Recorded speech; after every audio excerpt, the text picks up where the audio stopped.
Nearly 30 years after walking the halls of Ryder, Old High, and Henrietta, the boys of Bowling for Soup are still making music. And Josh Hoggard talked with their lead singer today. So, Josh, Bowling for Soup has released, nearly a dozen albums now. Yeah, there are hometown pop punk legends, Bowling for Soup. They're still going strong. The band formed right here in Wichita Falls in 1994. Fun fact, that's the same year that I turned 5.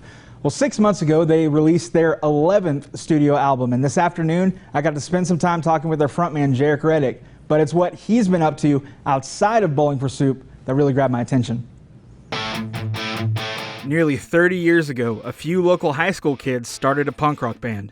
Honestly, it was something to do for us. Obviously, Wichita Falls is a nice-sized town, but there's not a lot to do, and there's a lot of trouble to get into, and this is the 90s, so. Jarrett Reddick and his buddies Chris, Lance, and Eric started playing music together. Bowling for Soup started right there, 1994, in a little shopping center there on Beverly Drive by Stanley's Number 2.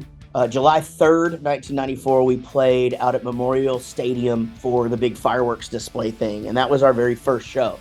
A few years later, they moved to Denton, signed a record deal, and just went for it. We got signed to Jive Records, and our first major label album did not do all that great. But Bowling for Soup's fan base kept growing, and they kept writing, recording, and touring. And then, in 2002, Drill All the Bad Guys Want got Bowling for Soup on the charts, and it earned them a Grammy nomination. All of a sudden, it was on pop radio everywhere. So in 2004, things definitely started changing. That's the year they released their biggest hit yet. 1985 has had, it's just release after release of people updating it to 1999 or 2005 or 2009. And they've been rolling ever since. 6 months ago, they put out their 11th studio album. Our shows are bigger now than they've ever been. I think that's testament to the loyalty of the fans. That's not all Jarrett's been up to. He recently released his first solo project, and it's not what anyone expected. You're one of the good ones. You shoot straight.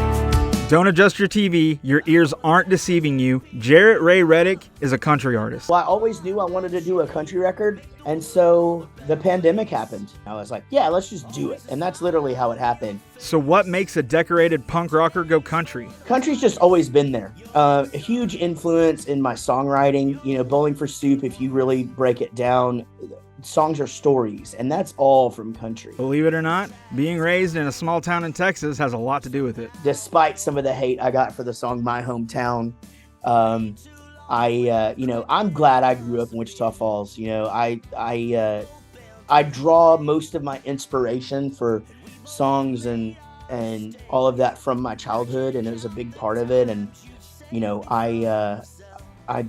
I hold it very near and dear.